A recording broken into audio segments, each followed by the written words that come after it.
عتبہ بن ربیعہ آیا، کہنے لگا اے محمد ان کنت ترید بہ ملکا ملکناک علی رؤوسنا، بادشاہ چاہتے ہو، یہ ہماری حکومت، عرب کی حکومت ہم تمہیں دیتے ہیں، تم یہ تبلیغ کا کام چھوڑ دو۔ وَإِن كُنْتَ تُرِيدُ بِهِ مَالًا، اگر تم پیسہ چاہتے ہو، جمعنا لك اموالنا حتى تكون اغنى قریش مالا، ہم پیسہ اکٹھا کرتے ہیں تو قریش کا سب سے مالدار آدمی بن جا۔ ان كنت تريد به شرفا، اور تو چاہتا ہے کہ میری مکے میں وجاہت و چودراہٹ و لا نقطع امرا دونک، تیرے بغیر ایک فیصلہ نہیں ہوگا، سارے فیصلے تجھ سے کروائے جائیں گے۔ ان كنت تريد به الباء، تجھے عورتوں کی خواہش ہے، جمعنا لك نساء قریش فاختر ای نساء قریش فلنزوجک عشرہ، ہم تیرے سامنے قریش کی لڑکیاں کھڑی کر دیتے ہیں، جتنی سے تو کہے گا تیری شادی کر دیتے ہیں، پر یہ کام چھوڑ دے۔ اس حدیث سے میں استنباط کرتا ہوں کہ شیطان اپنی دعوت کو پھیلاتا ہے حکومت سے، مال سے، وجاہت سے، غلط عورتوں سے۔ آپ یوں سن رہے ہیں، جب وہ خاموش ہو گئے تو ایسے بیٹھا تھا، ایسے یوں کر کے ہاتھ پیچھے کر کے یوں ایسے بیٹھا تھا، تکبرانہ انداز میں بیٹھا، آپ کو کوئی حیثیت نہ دوں، اسے یہ بیٹھنے کا انداز تھا اس طرح۔ تو جب وہ فارغ ہو گیا تو آپ نے کہا فرق تھا ابل ولید، تیری گل مک گئی؟ آج مک گئی، تو میں گل کروں، اجازت ہے میں گل کروں؟ میں نے کہا ہاں کرو۔ تو آپ نے کہا بسم اللہ الرحمن الرحیم، حامیم تنزیل من الرحمن الرحیم، کتاب فصلت آیاتہ قرآنا عربیا لقوم یعلمون بشیر ونذیرا فأعرض أكثرهم فهم لا يسمعون وقالوا قلوبنا في أكنة مما تدعونا إليه وفي آذاننا وقر ومن بيننا وبينك حجاب فاعمل إننا عاملون قل إنما أنا بشر مثلكم يوحى إلي أنما إلهكم إله واحد فاستقيموا إليه واستغفروه ويل للمشركين الذين لا يؤتون الزكاة وهم بالآخرة هم كافرون قل أئنكم لتكفرون بالذي خلق الأرض في يومين وتجعلون له أندادا ذلك رب العالمين وجعل فيها رواسي من فوقها وبارك فيها وقدر فيها أقواتها في 4 أيام سواء للسائلين ثم استوى إلى السماء وهي دخان فقال لها وللأرض ائتيا طوعا أو كرها قالتا أتينا طائعين فقضاهن 7 سماوات وأوحى في كل سماء أمرها وزينا السماء الدنيا بمصابيح وحفظا ذلك تقدير العزيز العليم فإن أعرضوا فقل انذرتکم صاعقۃ مثل صاعقۃ عاد و ثمود۔ عتبہ یوں بیٹھا ہوا یوں، اب میرے نبی قرآن پڑھ رہے ہیں اور وہ اندر سے ٹوٹتا جا رہا ہے، ٹوٹتا جا رہا ہے، ٹوٹتا جا رہا ہے۔ ہماری تو بدقسمتی ہے کہ ہم قرآن سمجھتے ہیں، ترجمہ قریب کرتا ہے، اصل تک تو نہیں پہنچاتا ہے۔ مثلا میں ایک آیت پڑھتا ہوں، فاصدع بما تؤمر واعرض عن المشرکین، میرے محبوب جو میں نے تجھے کہا ہے کھل کے بیان کر، کھل کے کہہ دے اور ان مشرکین سے درگزر کا کام لے۔ ٹھیک، ترجمے میں کوئی حرکت پیدا ہوئی؟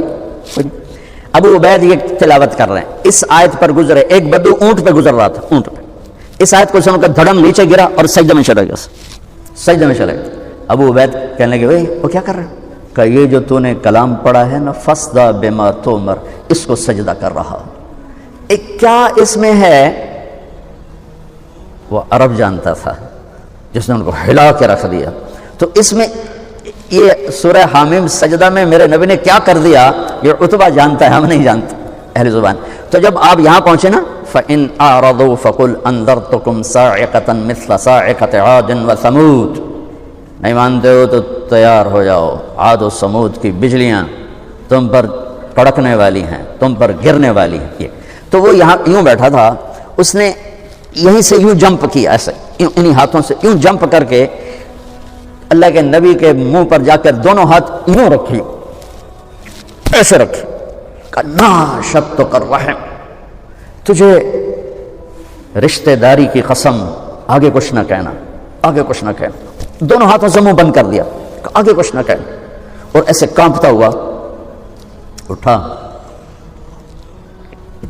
لوگ انتظار کر رہے تھے چونکہ ایک میٹنگ ہوئی کہ کون سمجھائے اس آدمی کو، تو عتبہ نے کہا میں سب سے بڑا عربی دان ہوں، میں سمجھاؤں گا۔ کہا ہاں ہاں تو سمجھائے گا۔ عتبہ بن ربیعہ جب واپس آیا تو ابو جہل نے کہا جس چہرے سے گیا تھا اسے واپس نہیں آ رہا، لگتا ہے ہوا نکل گئی ہے۔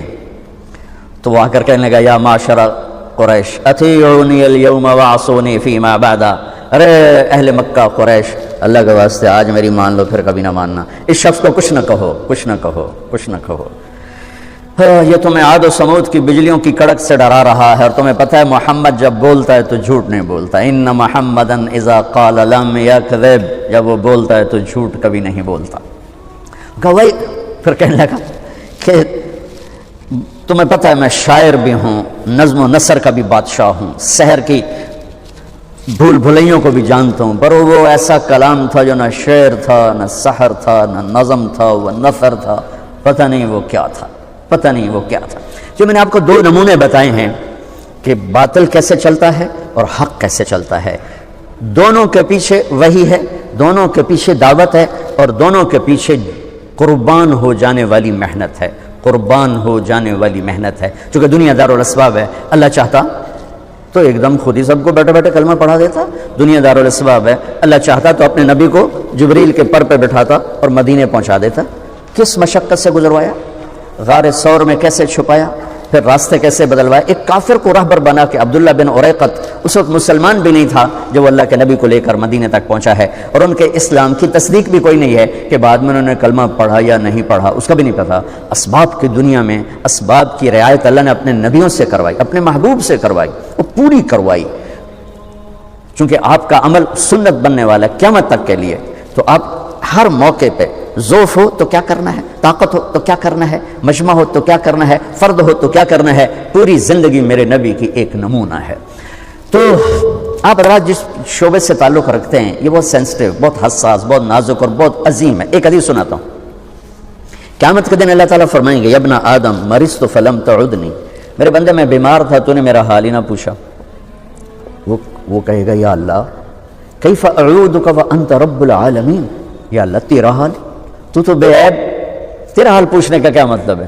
تو اللہ تعالیٰ فرمائیں گے اما علمت ان عبدی الفلان مرض فلم تعدہ، تو یہ پتہ تو چلا تھا نا میرا وہ ایک بندہ بیمار ہے، وہ ایک بندہ مسلم ہے، مشرک ہے، متقی ہے، فاسق و فاجر ہے، اچھا ہے، برا ہے، یہ پیپر پھاڑ کے فرما رہے ہیں اللہ تعالیٰ، یہ پیپر نہیں ہے، پیپر ہے ایک بندہ، وہ ہندو بھی ہو سکتا ہے، مسلمان بھی ہو سکتا ہے، وہ دہریہ بھی ہو سکتا ہے، وہ رشوت خور بھی ہو سکتا ہے، وہ شرابی بھی ہو سکتا ہے، نمازی متقی بھی ہو سکتا ہے۔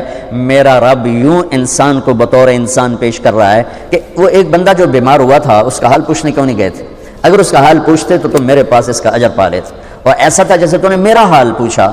تو جب ایک مریض کے حال پوچھنے پر اللہ یوں فرمائے گا قیامت کے دن، تو کسی کا علاج کرنے پر کیا ہوگا؟ یا ابن آدم استطعمتک فلم تطعمنی، اور میں نے تم سے روٹی مانگی تو نے روٹی نہ کھلائی۔ وہ پھر کہے گا یا اللہ تو سارے نو کھواواں والا تینوں کتوں کھواواں؟ تو اللہ تعالیٰ کہیں گے اما علمت ان عبدی الفلان مرض فلم استطعمک فلم تطعمہ لو اطعمتہ لوجدت ذلک عندی، ایک بندہ تیرے دروازے پر آیا تھا، ایک بندہ، وہ میں نے پہلے واضح کر دیا، کوئی بھی ہو سکتا ہے، بندہ بطور بندہ اللہ کو کتنا پیارا ہے۔ یہ اللہ آپ اس حدیث کو سنیں، یہ حدیث قدسی ہے۔ تو میرا ایک بندہ جو آیا تھا اس نے روٹی مانگی تھی، کیوں نہیں کھلائی تھی؟ اگر کھلا دیتا تو ایسا تھا جیسے تو نے مجھے کھلا دی، میرے پاس اس کا تو اجر پا لیتا۔ پھر کہے گا یا ابن آدم استسقیتک فلم تسقنی، مجھے پیاس لگی تھی، میں نے تم سے پانی مانگا تو نے پلایا ہی نہیں۔ وہ پھر کہے گا یا اللہ تجھے کیسے پلاؤں؟ ساری دنیا کو پلانے والا، بے عیب، حاجات سے پاک۔ تو اللہ تعالیٰ کہے گا اما علمت ان عبدی الفلان استسقاک فلم تسقہ، تجھے پتہ نہیں میرے ایک بندے نے تجھ سے پانی مانگا تھا تو نے نہیں پلایا، اگر تجھ سے پانی پلا دیتا تو ایسا تھا جیسے مجھے پلا دیا۔ اتنی بڑی قیمت ہے انسان بطور انسان اللہ کی بارگاہ۔ یہودی کا جنازہ گزرا، میرے نبی کھڑے ہو گئے، کہ یا رسول یہودی ہے، کہ یہودی ہے، انسان ہے۔ اس کے جنازے، یہودی کے جنازے کے احترام میں کھڑے ہو گئے۔ ایک یہودی بچہ آپ کی مجلس میں کبھی کبھی آتا تھا، کچھ دن سے آیا نہیں، آپ نے پوچھا وہ بچہ نہیں آ رہا، کہا جی وہ بیمار ہے، کہا چلو اس کا حال پوچھیں۔ یہودی حال پوچھنے کے 7 میل بنو قریظہ، قبا سے ادھر رہتے تھے، اس طرف، یہاں بنو قریظہ، یہ قبا، یہ بنو قینقاع، یہ مدینہ اور یہ بنو نذیر، اس طرح 3 قبیلوں کی یہ آبادی تھی مدینے کی، جو نقشہ دیکھ کے پتہ چلتا ہے، پتہ نہیں اس وقت کیا تھی۔ 7 میل کا فاصلہ تھا، میرے نبی پیدل گئے اس بچے کا حال پوچھ، آگے وہ مر رہا تھا، تو آپ نے کہا بیٹا لا الہ الا اللہ کہہ لے۔ تو اس نے ایسے باپ کو دیکھا، تو باپ نے کہا اتے ابو القاسم، مان لے ابو القاسم کی، تو نے لا الہ الا اللہ کہا، ساتھ ہی اس کی جان نکل گئی۔ تو آپ خوشی سے پنجوں پر کھڑے ہو گئے، ایسے ہو گئے، الحمدللہ الذی انقذہ بی من النار، یا اللہ تیرا شکر ہے تو نے میرے ذریعے اسے جہنم سے بچا دیا۔ انسان کی قیمت بطور انسان، انسان کی قدر بطور انسان. جب کوئی معاشرہ زوال کا شکار ہوتا ہے تو شعبے برے نہیں ہوتے، شعبے والے گر جاتے ہیں تو وہ شعبوں کی بدنامی ہو جاتی ہے. اصل زوال تو انسان پر آتا ہے، اس کی صفات پر آتا ہے، تو پھر ہر چیز گرتے چلی جاتی ہے، گرتے چلی جاتی ہے. تو جب زوال آیا ہے تو میڈیکل پر بھی زوال آیا ہے. میں معافی مانگ کر ہاتھ جوڑ کے آپ سے کہتا ہوں، ہمارے اکثر ڈاکٹر نہیں ہیں، تاجر ہیں. وہ مریض کو مریض کی نظر سے نہیں دیکھتے، وہ مریض کو ایک گاہک کی نظر سے دیکھتے ہیں، ایک کلائنٹ کی نظر سے دیکھتے ہیں کہ ایک گاہک آ گیا ہے، ایک گاہک آ گیا ہے. وکیل کے پاس کو جب مظلوم چل کے آتا ہے تو وہ اسے مظلوم نظر نہیں آتا، وہ اسے نظر آتا ہے میرا گاہک آ گیا ہے. یہ زوال ہے. جب زوال آتا ہے تو جب آدمی بوڑھا ہوتا ہے تو ہر عضو خراب ہو جاتا ہے، کمزور ہو جاتا ہے. ایسی قوموں پہ بھی بڑھاپا ہے. ابن خلدون فرماتے ہیں کہ جیسے ایک شخص پہ بڑھاپا آتا ہے وہ ریورس نہیں ہو سکتا، ایسے ہی قوموں پہ بڑھاپا آتا ہے جو ریورس نہیں ہوا کرتا، پھر ان کی جگہ کوئی اور ہی قوم آ کے لیتی ہے، انہیں مٹنا ہی ہوتا ہے. تو جب زوال آیا ہے تو ہر شعبہ وہ عجیب و غریب حالات کا شکار ہو چکا ہے. اور اس کا یہ حل ہے کہ ہم اپنے نبی سے جڑ جائیں. آپ اچھا کر رہے ہیں جو ایک کانفرنس رکھ رہے ہیں، چلو سال میں ایک باری صحیح کہ لوٹ پیچھے کی طرف اے گردش ایام. تو آپ کو یا مجھے یا ہر شعبے والے کو راہبری ملے گی جناب رسول اللہ صلی اللہ علیہ وسلم کی زندگی سے، سیرت سے. جتنا آپ کی محبت عزت ہمارے دل میں ہوگی اتنا ہم جڑ سکیں گے. ورنہ سب پیسہ بنا رہے ہیں، آپ بھی پیسہ بنائیں گے، ہمارے سیاستدان بھی بنا رہے ہیں، وکیل بھی بنا رہے ہیں، جج بھی بنا رہے ہیں، تاجر بھی بنا رہے ہیں. پیسے کی آمد ہونی چاہیے، جھوٹ سے آئے، حرام سے آئے، حلال سے آئے، رشوت سے آئے، چوری سے آئے، ڈاکے سے آئے، منشیات بیچ کر آئے، ڈرگز بیچ کر آئے، پیسہ آنا چاہیے. یہ ان قوموں میں ہوتا ہے جو زوال کا شکار ہو جاتے. تو ادھر ادھر کی نہ بات کر، یہ بتا کہ قافلہ کیوں لٹا، مجھے رہزنوں سے گلا نہیں، تیری رہبری کا سوال ہے. کوئی کارواں سے ٹوٹا، کوئی بدگماں حرم سے، کہ امیر کارواں میں نہیں خوب دل نواز. جہاں سے روشنی ملنی تھی اس کو تو کبھی مڑ کے نہ دیکھنا. اناٹ میں پڑھ کے انسان تو نہیں بنتا. انسان تو بنتا ہے اس سے جو کائنات میں انسانیت کا صحرا باندھ کرا ہے، انسانیت کا تاج پہن کرا ہے. ساری کائنات کی انسانیت اور ان کے قدموں پہ اللہ تعالیٰ نے جھکا دی. ان سے جڑیں گے تو پھر آپ ایک اچھے ڈاکٹر بنیں گے، ایک عالم ایک اچھا عالم بنے گا، سائنسدان اچھا سائنسدان بنے گا. دکھ درد کی بات ہے. ایک محکمہ انہوں نے مجھے بولا جی بیان کریں. یہاں ایک شکایت تو یہ ہے کہ رشوت لینے والوں نے ہمیں تباہ کیا ہوا ہے. دوسری شکایت یہ جو دیانتدار ہیں وہ بد اخلاق بڑے ہیں. جو دیانتدار ہیں وہ بد اخلاق بہت، لوگوں کو بے عزت کرتے ہیں اور لوگوں کو بٹھائے رکھتے ہیں. دو تین ایک سائن کرنا ہوتا ہے، تین دن بلاتے رہتے ہیں، کل آوے کل آوے. کہا ہم ایک طرف بد اخلاقی کا شکار ہیں، ایک طرف ہم بددیانتی کا شکار ہیں. جو میں نے شروع میں آپ سے کہا تھا کہ جب کسی کے اندر نیکی آتی ہے تو وہ پھر اس کو شیطان تکبر میں ڈالتا ہے. تو راستہ ایک ہی ہے کہ لوٹ پیچھے کی طرف اے گردش ایام تو میرے رب نے کائنات میں سب سے محبوب ترین ہستی محمد مصطفیٰ صلی اللہ تبارک و تعالی علیہ وسلم پچھلی کتابوں سے آپ کا ذکر شروع کیا. یا شاعیا قم فإنی سأطلق لسانک بوحی فقام شاعیا فقال یا سماء اسمعی ویا ارض انصتی ان اللہ تعالی یرید ان یقضی شأن ویدبر امرا هو منفذه ویرید ان یبعث امیا من الأمیین لا یقول الخنا لو يمشي على الصراط لم يدفع من تحت قدميه من سكينته لو يمشي للقصب اليابس لم يسمى من تحت قدميه من سكينته وأجعل السكينة لباسه والبر شعاره والحق منطقه والعدل السير والهدي إمامه والعفو والمعروف خلقه العفو والمعروف خلقه الإسلام ملته وأحمد اسمه أهدي به بعد الضلالة وأرفع به بعد الخمالة وأكثر به بعد القلة وأغني به بعد العيلة وأستنقذ به فئاما من الناس عظيما من الهلكة. یہ میں نے آپ کو چھوٹی سی عبارت پرانی کتابوں سے پڑھ کے سنائی ہے کہ میرے رب نے اپنے حبیب کی آمد سے پہلے سے اعلان شروع کر دیا، آ رہا ہے آ رہا ہے. کون آ رہا ہے؟ دو چار باتوں سے میں بتاتا ہوں کہ شایا بنو اسرائیل کے نبی اٹھو اور کھڑے ہوئے، ان پر وحی کہ میں نے ابھی آپ کو پڑھ کے سنایا. ایک نبی بھیج رہا ہوں، دو باتیں بتاتا ہوں. ایک نبی بھیج رہا ہوں جو صحرا نشینوں کو بادشاہ بنا دے گا، جو صحراؤں میں سبزے اگا دے گا. تشبیہات ہیں یہ ساری. وہ ایسا عالی اخلاق ہوگا لا یقول الخنا، زندگی بھر ایک لفظ ایسا نہیں بولے گا جس سے کسی کی عزت نفس پہ چوٹ پڑے. اللہ، وہ ایسا نبی ہوگا ایسی گفتگو کرے گا کہ کبھی کسی کا دل نہیں دکھے گا، کبھی کسی کی دل آزاری والا بول نہیں بولے گا۔ میرے محبوب کی امت یہ ایک صفت اپنے نبی کے لے لے، ہم کتنے اندھیروں سے روشنیوں میں پہنچ جائیں۔ اور اگلی سے وہ نبی مقام کیا ہے؟ قاب قوسین او ادنا، اور تواضع کیسی ہے؟ اللہ نے فرمایا کہ میرا وہ نبی اتنی تواضع سے چلے گا کہ خشک لکڑیوں پر بھی چلے تو چلنے کی آواز نہیں آئے گی۔ خشک لکڑی تو کڑکڑ کڑ کرتی ہے نا، خشک پتے کھڑ کھڑ کھڑ کھڑ کرتے ہیں۔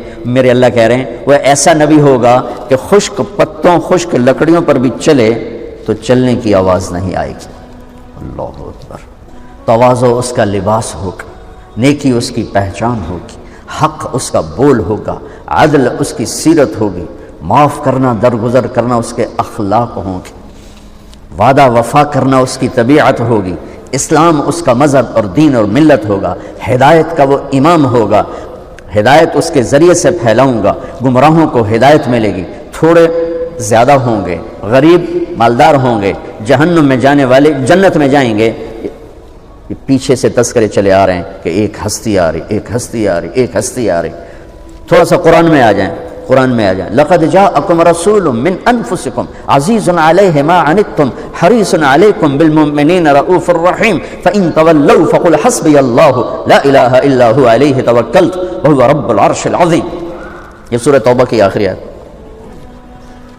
ایک اس آیت کا بڑا خوبصورت قصہ ہے۔ عثمان رضی اللہ تعالیٰ عنہ نے قرآن جمع کیا، چونکہ بہت سارا اختلاف پیدا ہو رہا تھا، تو انہوں نے زید بن ثابت کو امیر بنایا اور 2-3 اور قریشی نوجوان ساتھ کیے، قرآن جمع کرو۔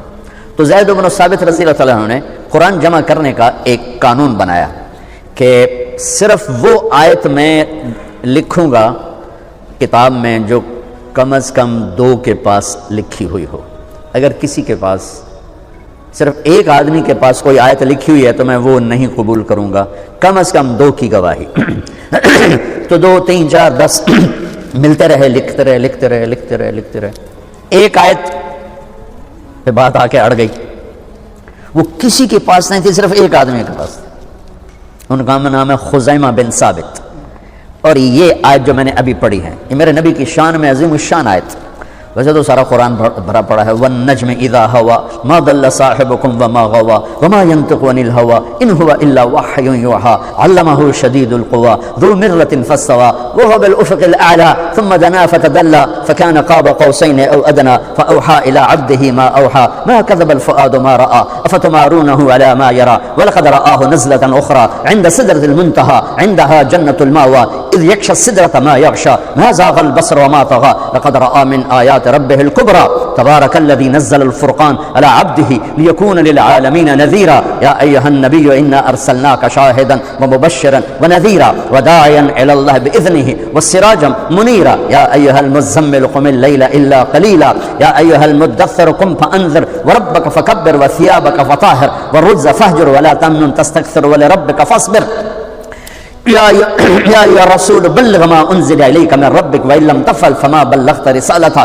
والله يعصمك من الناس نون والقلم وما يسطرون ما أنت بنعمة ربك بمجنون وإن لك لأجرا غير ممنون وإنك على خلق عظيم والضحى والليل إذا سجى ما ودعك ربك وما قلى وللآخرة خير لك من الأولى ولسوف يعطيك ربك فترضى ألم نشرح لك صدرك ووضعنا عنك وزرك الذي أنقض ظهرك ورفعنا لك ذكرك إنا أعطيناك الكوثر فصل لربك وانحر ان شانئك هو الابتر ولسوف يعطيك ربك فترضى۔ یہ سارا قرآن میرے نبی کی تعریف اور حمد میں اور نعت میں ہے۔ ہمارے نعت خان بھی نعت خانیاں کرتے ہیں تو ان کا اپنا ایک لیول ہے، یہ تو میرا رب اپنے حبیب کی نعت خانی کر رہا ہے اور ان کی منقبت اور عظمت کو بتا رہا ہے کہ ہمارا دل دماغ اس نبی کے سامنے جھکے۔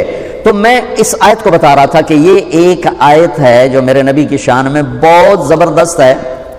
بات اٹک گئی، ایک آدمی خزیمہ، تو زید کہنے لگے میں نہیں لکھوں گا یہ آیت، سورۃ توبہ چاہے ادھوری رہ جائے میں نہیں لکھوں گا۔ کہنے لگے کیوں؟ کہا ایک، کہا تجھے پتہ نہیں میں 1-2 ہوں؟ تمہیں پتہ نہیں میں 1-2 ہوں؟ کہا کیسے؟ کہا سفر سے واپسی ہو رہی تھی تو آپ نے ایک بدو کے ساتھ گھوڑے کا خرید و فروخت کیا، گھوڑا اس سے خریدا، قیمت طے کی، کسی حدیث میں ملا نہیں کہ کتنی قیمت طے کی، اور ساتھ یہ طے کیا کہ مدینے میں چل کے پیسے دوں گا۔ انہوں نے کہا ٹھیک ہے، آپ آگے ہو گئے، پیچھے صحابہ آ رہے تھے، ان کو پتہ نہیں ہمارے نبی سودا کر چکے ہیں، انہوں نے بدو سے سودے کی بات کر دی اور پیسے بڑھا دیے، تو اس کی نیت خراب ہو گئی، اس نے پیچھے سے نعرہ یا رسول اللہ پیسے دو گھوڑا لو ورنہ میں آگے بیچتا ہوں، ہمیں تیرا بھلا ہو جائے، ابھی تو تم سے بات ہوئی ہے کہ مدینے چل کے پیسے دوں گا اور ابھی تم یہ کہہ رہے ہو کہ میں نے کوئی نہیں کہا، مجھے یہاں نقد پیسے دیں، اپنا گھوڑا لے لیں ورنہ میں آگے بیچتا ہوں۔ تو وہ اللہ کے نبی حیران پریشان رہے، بھائی تو مجھے جھٹلا رہا ہے، سارے صحابہ لان تان کرنے لگے، تو کہنے لگا تو یا رسول اللہ پھر کوئی گواہ دے دیں، کوئی گواہ دے دیں۔ تو ہم نے کہا گواہ تو تھا کوئی نہیں، تو اور میں تھا۔ تو خزیمہ بن ثابت بولے یا رسول اللہ میں گواہ ہوں، آپ نے سودا کیا ہے اور اسی شرط پہ کیا ہے، پیسے مدینے دوں گا۔ آپ نے کہا تو تھا ہی نہیں، تو کیسے گواہی دے رہا ہے؟ کہ یا رسول اللہ آپ آسمان کی خبریں بتاتے ہیں اور ہم کہتے ہیں آپ سچ بول رہے ہیں، یہ گھوڑے کی خبر پر ہم کہیں گے آپ سچ نہیں بول رہے، یہ آپ سچ کہہ رہے ہیں۔ آپ نے کہا آج کے بعد خزیمہ جہاں گواہی دے گا یہ 1-2 کے برابر ہوگا۔ تو کہنے لگے ٹھیک ہے، اب کیا کہتے ہو؟ اب لیتا ہوں، اب لیتا ہوں۔ لقد جاءکم رسول من انفسکم، اس لحاظ سے آپ کی شخصیت بحث ہے کہ ذرا ایسا دیکھو تو کوئی ہے کائنات میں ایسا، کوئی ایسا حسن، کوئی ایسا جمال، کوئی ایسا جلال۔ رأیت رجلا ظاہر الوضاء ابلج الوجه حسن الخلق لم تعبه الثجلا ولم تجر به صعلا یا لم تعب الثجلا ولم تجر به سعلا وسيم قسيم في عينيه دعج في اشفاره وطف في صوته سهل في لحيته كثافه في عنقه سطع ازج اقرا اكحل احور سبحان اللہ ان تکلم علیہ البہا و ان سکت علیہ الوقار۔ یہ آپ کی ذات کو بحث کے، ایک عورت نے آپ کا حلیہ بتایا اور اللہ کہہ رہے ہیں ایسا مجھے دکھاؤ، ایسا کوئی اور ہے؟ من انفسکم، تم میں سے ہے، ایسا کوئی اور ہے؟ ایسا کوئی اور ہے؟ 40 سال تمہارے درمیان گزرے ہیں، کوئی دکھاؤ۔ تو آپ اپنی ذات میں کیسے کامل مکمل اکمل تھے۔ ایک بدو عورت آپ کا حلیہ بیان کرتے ہوئے کہہ رہی کہ میں نے ایک شخص کو دیکھا، مجھے یوں لگا جیسے 14ویں کا چاندی کپڑے پہن کے زمین پہ اتر آیا ہو، چمکتا چہرہ، حسن اس کا غلام، وسیم قسیم۔ وسیم کہتے ہیں جس کو جتنا دیکھو دیکھنے کا شوق بڑھتا جائے، جتنا دیکھو دیکھنے کا شوق بڑھتا جائے، اسے کہتے ہیں وسیم۔ دنیا میں کوئی چیز ایسی نہیں کہ جس کو جتنا دیکھو دیکھنے کا شوق بڑھتا جائے، صرف ایک ہستی ہے محمد مصطفیٰ صلی اللہ علیہ وسلم، جن کے لیے وسامہ، وسیم، جسے جتنا دیکھو نہ آنکھ بھرے نہ شوق مٹے بلکہ بڑھتا جائے، شوق بڑھتا جائے۔ ہماری جماعت گئی 93 میں کینیڈا، میں نے کہا یار نیاگرا دیکھنا ہے، وہ میں لے گئے۔ پھر 98 میں ہماری جماعت گئی تو میں نے نہیں کہا نیاگرا دیکھنا ہے، ساتھیوں نے کہا نیاگرا چلے، میں نے کہا چلو چلیں۔ سن 2000 میں پھر ہماری جماعت گئی تو مقامی کہنے لگے مولانا نیاگرا چلے، میں کہا دفعہ کرو، پانی ویکھ لیا اور کتنی باری ویکھنا ہے۔ تو یہ انسانی نیچر ہے کہ وہ حسن کتنا ہی عظیم ہو، پرکشش ہو، دیکھ دیکھ کے آنکھ بند ہو جاتی ہے۔ وسیم اسے کہتے ہیں جس کو جتنا دیکھو شوق بڑھتا جائے، یہ ہے میرے نبی کی ہستی۔ وسیم قسیم، قسیم بھی خوبصورت کو کہتے ہیں، لیکن اس خوبصورت کو کہتے ہیں کہ جس کا ہر عضو اپنی جگہ پر حسن کا بے مثال نمونہ ہو، جو سر سے لے کر پاؤں تک، سر کے بال سے لے کر انگوٹھے کے نوخن تک ہر عضو حسن اس کا غلام ہو، اسے کہتے ہیں قسیم۔ تو وہ بڑھیا کہہ رہی وسیم قسیم، کیا حسن تھا کہ دل نہیں بھرتا تھا، کیا حسن تھا کہ ہر عضو حسین تھا، بولتے تھے ایک نور نکلتا تھا، چپ ہوتے تھے ایک وقار چھا جاتا تھا۔ اللہ تعالیٰ نے ایسا خوبصورت اپنے نبی کو کامل مکمل اکمل بنایا، سب تلقص، ایسے سیدھا قد، سبحان، کوئی خم نہیں، کوئی پیٹ نہیں نکلا ہوا، کوئی اتنے کمزور نہیں ہے کہ وہ بے روب ہو جائیں، ایسا موٹے نہیں ہے کہ بدصورت ہو جائیں۔ آنکھ دیکھتی ہے دل اور کرتا ہے، آنکھ دیکھتی ہے دل اور کرتا ہے۔ من انفسکم، میں گیا موریتانیہ، غریب سا ملک ہے، وہاں تبلیغ کے سلسلے میں ہماری جماعت گئی، ویسے تو جانے کا کوئی تصور نہیں کر سکتا، سارا ہی سارا ہے۔ وہاں میں نے سنا وہ پڑھتے ہیں لقد جاءکم رسول من انفسکم، قرآن کو 7 طرح پڑھا جا سکتا ہے۔ تو حمالۃ الحطب ہم پڑھتے ہیں، وہ پڑھتے ہیں حمالۃ الحطب، ہم پڑھتے ہیں ارأیت الذی، وہ پڑھتے ہیں ارأیت الذی، اس طرح کلا بل لا تکرمون الیتیم، وہ پڑھتے ہیں کلا بل لا یکرمون الیتیم۔ تو اس میں مطلب میں کوئی فرق نہیں پڑتا ہے، صرف صیغوں کا تھوڑا بہت فرق ہے۔ تو یہ وہاں میں نے سنا لقد جاءکم رسول من انفسکم، انفس، انفس ذات، بتاؤ ایسا ہے کوئی؟ کسی آنکھ نے دیکھا ایسے اخلاق، ایسا جمال، ایسا حسن؟ طفیل بن عامر دوسی آئے تو لوگوں نے اتنا ڈرایا کہ ایک جادوگر ہے جو سنتا ہے اسی کا ہو جاتا ہے. تو انہوں نے نا روئی لے کر کانوں میں ڈال لی کہ میں سننا ہی نہیں ہے، پتہ نہیں میرے اتنے جادو نہ چل جائے. تو طواف کر رہے تھے، ہمارے نبی نماز پڑھ رہے تھے، تو دل کھنچا ان کو دیکھ کر. وہ تو دیکھتے دل کھنچتا تھا. تو فیل کہنے لگے یہ کون ہے؟ تو ان کا ہوا ان جادوگر ہے. تو فیل کہنے لگے میرے دل نے کہا یہ غلط کہہ رہے ہیں، یہ چہرہ جادوگر کا نہیں ہو سکتا، یہ چہرہ جادوگر کا نہیں ہو سکتا. میں جا کے سنتا ہوں، ہو سکتا ہے کوئی اچھی بات ہو میں لے لوں. تو روئی نکال کے آ کے بیٹھ گئے. آپ نے سلام پھیرا تو کہنے لگا یا محمد ما تقول، کیا کہتے ہو؟ تو میرے نبی نے کہا میں یہ کہتا ہوں ان الحمد للہ احمدہ واستعینہ واؤمن بہ واتوکل علیہ من یہدہ اللہ فلا مضل لہ ومن یضللہ فلا ہادی لہ. تو فعل تڑپ اٹھے. پھر وہی بات آ گئی فاصطع بما تؤمر. میں ترجمہ کر دوں گا، یہ تو خطبہ ہے، اس کا ترجمہ آپ سب کو پتا ہوگا، لیکن وہ کیا سمجھ رہا تھا اور آپ کیا کہہ رہے تھے لیول ایک تھا. تو ایسے تڑپ کے کہنے لگا احد فقط بلغنا قاموس البحر، اللہ کے واسطے ایک دفعہ مجھے دوبارہ سنا، تیرے چند جملوں نے ساتوں سمندر کو پی لیا ہے. یہ اس کی فہم تھی، تیرے چند جملوں نے ساتوں سمندر کو پی لیا ہے. تو آپ نے دہرایا دوبارہ ان الحمد للہ احمدہ اؤمن بہ واتوکل علیہ من یہدہ اللہ فلا مضل لہ ومن یضللہ فلا ہادی لہ. کا ہاتھ بڑھا، تیرے ہاتھ میں ہاتھ دیتا ہوں، تیرے ہاتھ میں ہاتھ دیتا ہوں. تو انفسکم دیکھتے ہی دل کھچے. انفسکم، انفس نسب، حسب، خاندان، قبیلہ. تو مجھے وہاں یہ مطلب پھر اس سے نکلا اور سمجھ میں آیا کہ انفس نفیس سے ہے، نفاست سے ہے. انفس نفس ذات سے ہے کہ اللہ تعالیٰ دونوں طرح یوں فرما رہا ہے ایسی ذات کوئی نہیں، ایسا خاندان بھی کوئی نہیں، ایسا عالی خاندان بھی کوئی نہیں، ایسی شرافت نجابت کسی خاندان کسی قبیلے میں نہیں ہے. میرے نبی نے فرمایا ان اللہ تخیر القبائل فاختار العرب، اللہ نے ساری آدم کی نسل میں سے عربوں کو چھانٹ کے الگ کر دیا. ثم تخیر العرب، پھر عربوں کو چھانٹ کر فاختار مدر، مزر کو الگ کر دیا. ثم تخیر مدر، پھر مزر کی چھانٹی کر کے فاختار قریش، قریش کو الگ کر دیا. ثم تخیر قریش فاختار ہاشم، پھر قریش کی چھانٹی کر کے ہاشم کو الگ کر دیا. ثم تخیر بنی ہاشم فاختارنی فانا خیرکم ابا ونفسا، پھر اللہ نے ہاشم کی نسل میں میرا انتخاب کیا، میں کائنات میں سب سے اعلیٰ اور افضل اور برتر ہوں. جس باپ کی پشت میں ہوتے تھے اس کے ماتھے پہ نور ہوتا تھا. ہاشم مدینے کے بازار سے گزر رہے، سامنے ایک یہودی عورت آ رہی تھی. اس نے یوں دیکھا تو ہاشم کو کھڑا کر لیا، کہنے لگی ایک رات گزار لو میرے ساتھ، ایک رات میرے ساتھ گزار لو. وہ کہنے لگے تو میرے جیسے سردار کو گناہ کی دعوت دیتی ہے، یہ تصور ہی چھوڑ دے. چلی گئی. وہاں انہوں نے شادی کی سلمہ سے، عبد المطلب کی والدہ. وہاں 1 مہینہ ٹھہرے. چند دن بعد بازار سے گزرے تو عورت آ رہی تھی، اس کو کھڑا کر لیا، کہا تو مجھے گناہ کی دعوت دے رہی تھی، شادی کر لے. شادی تو وہاں زیادہ کرتے تھے، شادی کر لے. تو اس نے پھر یوں دیکھا اور کہا کہ ہاشم مجھے غلط نہ سمجھو، میں با عزت با حیا عورت ہوں، لیکن اللہ نے مجھے علم دیا ہے، میں نے تیرے ماتھے پہ آخری نبی کا نور دیکھا تھا، میرا جی چاہا میں اس کی ماں بن جاؤں، پر وہ تو سلمہ لے گئے. اور پھر یہ واقعہ آپ کے والد محترم حضرت عبداللہ کے ساتھ پیش آیا. آپ بازار میں جا رہے تھے اور سامنے سے ایک عورت آسمانی کتابوں کو جاننے والی آ رہی تھی. اس کی نظر پڑی تو اس نے کہا عبداللہ تیری جان بچانے میں 100 اونٹ لگے تھے، تیری جان بچانے میں 100 اونٹ لگے تھے، 100 اونٹ میں نقد دیتی ہوں، ایک رات میرے ساتھ گزار. جان بچانے میں 100 اونٹ کیسے لگے تھے کہ عبد المطلب زمزم کا کنواں کھود رہے تھے.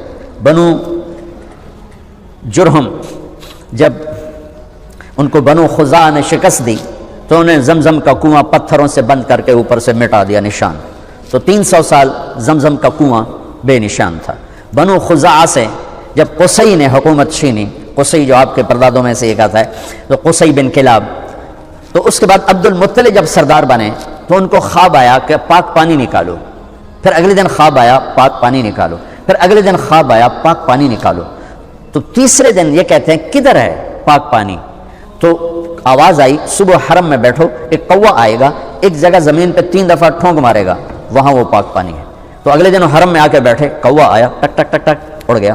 تو آپ نے قریش کو جمع کر کے فرمایا آؤ یہاں سے پانی زمزم نکالیں. جاؤ جاؤ پہاڑی کنواں مر مک گیا، ہن کتھوں پانی آیا، اصل نہیں ٹکرا مارنی، تو ٹکر مارنی تے مار. تو اس وقت ایک ہی بیٹا تھا حارث، تو دونوں باپ بیٹا کھوتے. تو ایک دن تھک کے کہنے لگے وہ بھی کوئی سردار نہیں جن دی اولاد نہ ہوئے. تو ہمارے تو نا کم بچے خوشحال گھرانا، میں کہاں کرتا ہوں نیک بچے خوشحال گھرانا، ایک کوے تو ہوئے سپ ورگا تھا کیا خوشحال گھرانا، تو نیک بچے خوشحال گھرانا۔ تو کہنے لگے اگر اللہ نے مجھے 10 بیٹے دیے نا تو میں ایک کو اللہ کے نام پہ ذبح کر دوں گا۔ اللہ نے 15 دے دیے، وہ سب کو اکٹھا کیا، کہنے لگے میں نے منت مانی تھی ایک کو ذبح کرنا ہے، پوری کرو گے؟ کہا جی پوری کریں، جس پہ ہاتھ رکھو گے ہم تیار ہے۔ کہا نہیں میں ایسے نہیں، میں قرہ ڈالوں گا۔ قرہ ڈالا، نام نکل آیا عبداللہ، سب سے محبوب بیٹے عبداللہ۔ وہ لے کے چل پڑے صفا پہاڑ کی طرف، شور مچ گیا، قریش کٹھے ہو گئے۔ ایک بہت بڑا سردار تھا، ایمان تو نصیب نہ ہوا لیکن کام بڑا کر گیا، عاص بن وائل۔ وہ کہنے لگا عبد المطلب یہ ظلم نہیں ہونے دوں گا۔ عبد المطلب نے کہا یہ سردار کی قسم ہے پوری ہوگی۔ عاص بن وائل نے کہا تیرے کو بھی کمی کوئی نہیں کھلوتا، سردار ہی کھلوتا ہے، اے نہیں ہوئے گا۔ وہ تو جھگڑا پڑ گیا۔ تو پھر آخر ایک فیصلہ ہوا کہ قطبہ کاہنہ نجران میں رہتی ہے، وہ جو فیصلہ کرے گی اس پہ ہم عمل کریں۔ تو یہ سارا قریشی قافلہ وہاں گیا۔ اس نے پوچھا تمہارے ہاں قتل کی دیت کیا ہے، قتل کا معاوضہ؟ تو انہوں نے کہا 10 اونٹ۔ کہا تم ایسا کرو ایک تیر پہ 10 اونٹ لکھو، ایک پہ عبداللہ لکھو اور پھر قرآن ڈالو، جب تک عبداللہ کا نام نکلتا رہے 10 اونٹ بڑھاتے رہو، اور جب اونٹوں کا نکلے نام تو جتنے لکھے ہوں اتنے ذبح کر کے عبداللہ کی جان کو بچا لیا جائے۔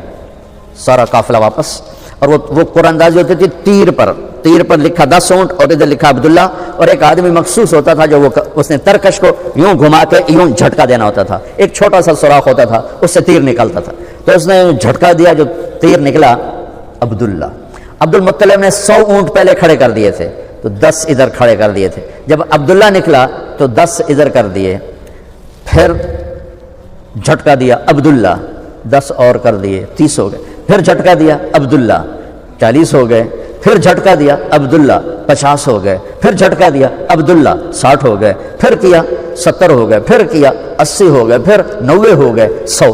اب ماتھے پہ پسینے سب عبد المطلب کہ ہوں تو اٹھی موک گئے، ہوں کی کرنا ہے، تو 100 کے 100۔ تو پھر جب قرآن ڈالا تو نکلا 100 اونٹ۔ تو قریش نے نعرہ لگایا، عبد المطلب نے کہا نہیں حالی نہیں میں ایک باری اور کرنا ہے، انہوں نے دوبارہ کیا 100 اونٹ۔ پھر قریش نے نعرہ لگایا، کہا نہیں حالی نہیں میں ایک باری اور کرنا ہے، پھر کیا 100 اونٹ۔ تو 3 دفعہ 100 اونٹ نکلا تو حضرت عبداللہ کی جان بچی، اور عبد المطلب نے 100 اونٹ اپنے ہاتھوں سے ذبح کر کے تقسیم کیے۔ یہ خاتون کہتی ہے 100 اونٹ لے لے، ایک رات گزار لے۔ کہنے لگے میں تو عزت دار نوجوان ہوں، میں یہ کام تھوڑا ہی کروں گا۔ تو پورے پردادے والا واقعہ ہوا۔ کچھ دنوں بعد وہ مل گئے، حضرت آمنہ سے شادی ہو گئی، وہ عورت مل گئی تو کہنے لگے شادی کیوں نہیں کرتے ہو؟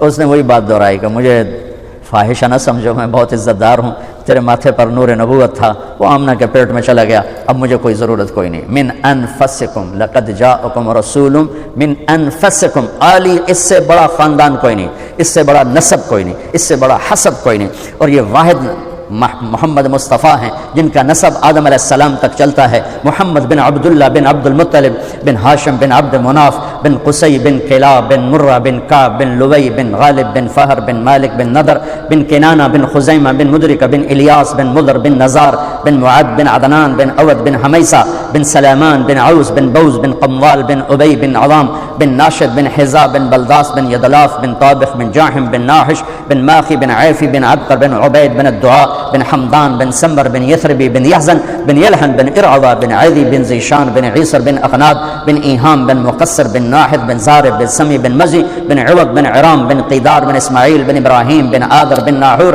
بن سروج بن رعوب بن فائل بن عابر بن ارفقشاد بن سام بن نوح بن لامک بن متوشال بن ادریس بن یرد بن ملحل بن قینان بن آنوش بن شیسو بن آدم علیہ السلام۔ من انفسکم، میرے رب نے اپنے اور بندوں کے درمیان، چاہے وہ ڈاکٹر ہو، چاہے مولانا ہو، چاہے خواتین ہو، چاہے تاجر ہو، چاہے ریڑی والا ہو، چاہے بادشاہ ہو، ایک واسطہ بنایا ہے، ایک واسطہ بنایا، وہ ہے محمد الرسول اللہ صلی اللہ تبارک و تعالی علیہ وسلم۔ میں نے قرآن سے، پچھلی کتابوں سے تھوڑا آپ کے سامنے پیش کیا کہ ہمارے نبی ہیں کیا۔ جب ہم ان کو جانتے ہی نہیں تو ان کی سیرت پہ کیا چلیں گے؟ خالی اتنا پتہ ہے کہ ہم اللہ کے نبی کے کلمہ پڑھنے والے ہیں، لیکن وہ کیا ہیں، وہ کیا ہستی ہیں؟ جب تک ہیبت نہ ہو، محبت نہ ہو اور اس کی عظمت نہ ہو تو اس کی بات کی عظمت کہاں سے آئے گی؟ مجھے پتہ ہی نہیں ہے کہ یہ کہنے والا کون۔ میرا بھائی یہاں لاہور میں آنے سے پہلے نشتر ہاسپٹل میں دل کا وہ جو ابتدائی دنوں میں ڈاکٹر تھا، تو میں اس کے وارڈ میں کھڑا تھا تو ایک چھوٹے سے قد کا آیا بندہ، بڑا بے روب آ گیا، تو وہ میرا بھائی ایسے ہو گیا. تو جب وہ چلے گا تو میں نے کہا مجھے لگتا ہے یہ تیرا پروفیسر ہے. کہنے لگا تینوں کیوں نہیں پتا؟ میں کہا تو اینج ہو گیا ہے.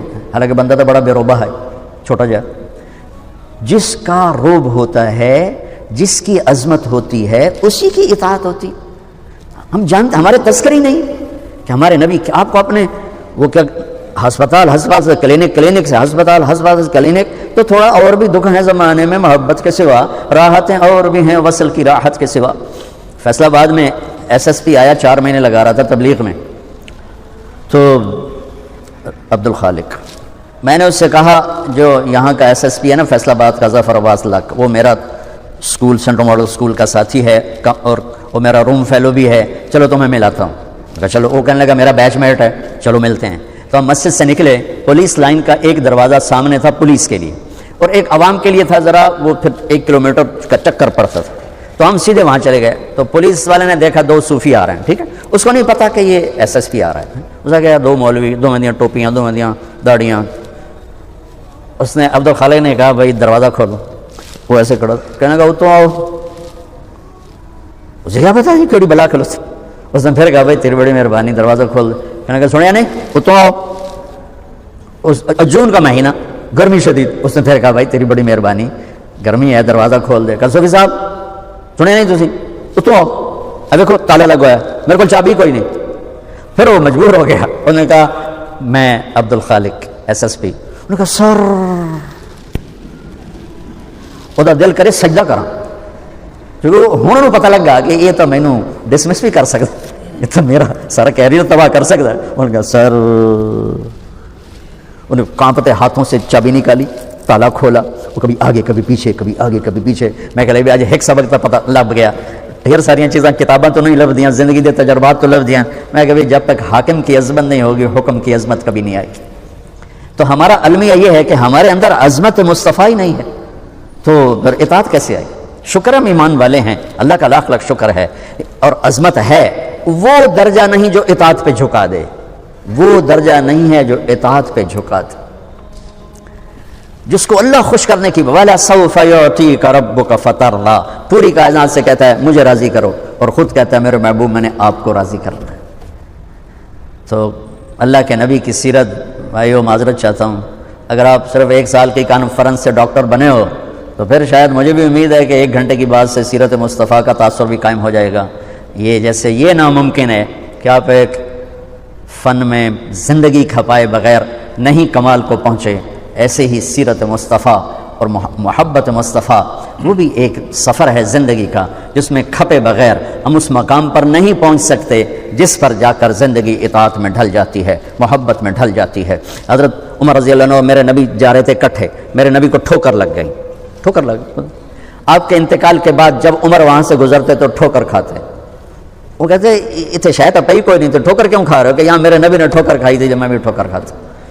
پھر جب عظمت ہوتی ہے تو یوں اطاعت آتی, یوں محبت پیدا ہوتی. عبداللہ بن عمر عرفات سے نکلے, اونٹنی بٹھا کے ایک طرف جا کے نا بیٹھ گئے پیشاب کرنے. اٹھ کے واپس آئے اپنے غلام نافع سے, کہنے کے نافع میں نے کیا کیا ہے؟ انہوں نے کہا آپ نے پیشاب کیا؟ کہ نہیں میرا تو اب بھی وضو ہے, میں اللہ کے نبی کے ساتھ آخری حج میں تھا تو آپ نے یہاں اونٹنی بٹھائی تھی, یہاں پیشاب کیا تھا, بس میں نے اپنے نبی کی نقل اتاری ہے. پھر آدمی یوں ہو جاتا. تو اپنے نبی کی سیرت کو پڑھیں, اپنے نبی کی سیرت کے ساتھ کچھ ٹائم بیٹھا کریں, تب جا کر دین سامنے آئے گا.